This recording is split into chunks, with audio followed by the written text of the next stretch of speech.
Under the former Liberal government, this scheme unlawfully raised $1.76 billion in alleged debts against some 526,000 Australians. This tragedy caused stress, anxiety, financial destitution, and sadly had a very real human toll.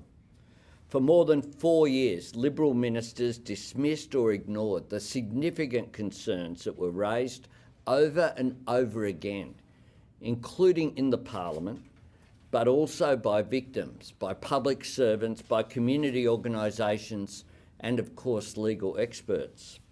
The Royal Commission has found that the Liberal Party's Robodebt scheme was, to quote, a crude and cruel mechanism, neither fair nor legal, and it made many people feel like criminals.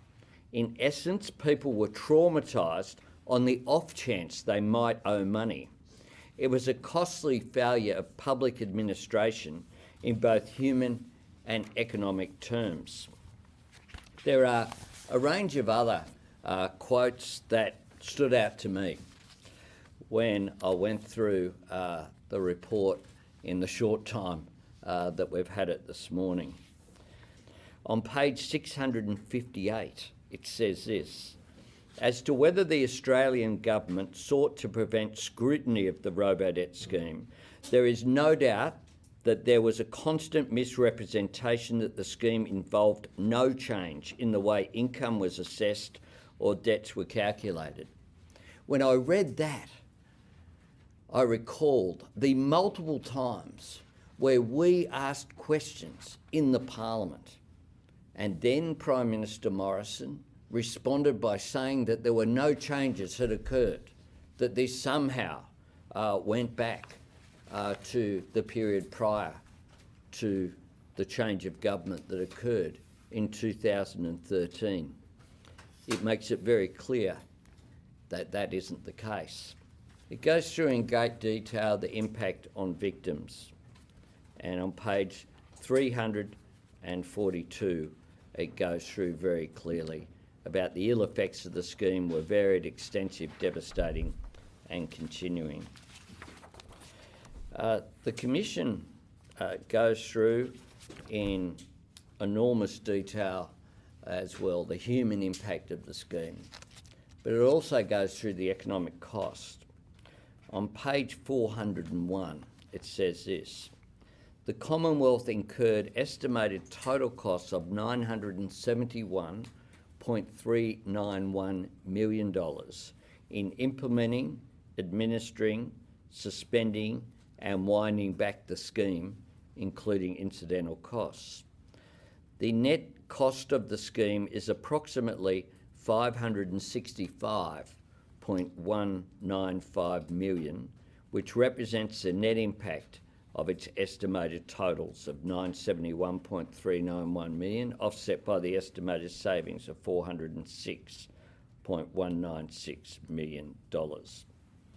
So today my thoughts are with the victims, the 433,000 vulnerable Australians who were identified in the federal court, and tens of thousands of others, as the Prime Minister's referred to.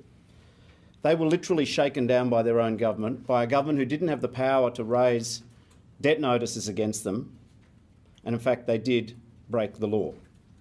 They had the onus of proof reversed. They were treated as guilty until proven innocent. The Royal Commission has highlighted a broken system under the previous government. If you look at our approach towards the public service, it's very different. It's very different. One of the things that I've made very clear, and it's made by changing some of the culture as well. I lead a government that has proper orderly processes, that has cabinet meetings where you have co-ord comments from departments, where ministers go and visit the departments and talk not just to their departmental secretaries, but right throughout their departments as well.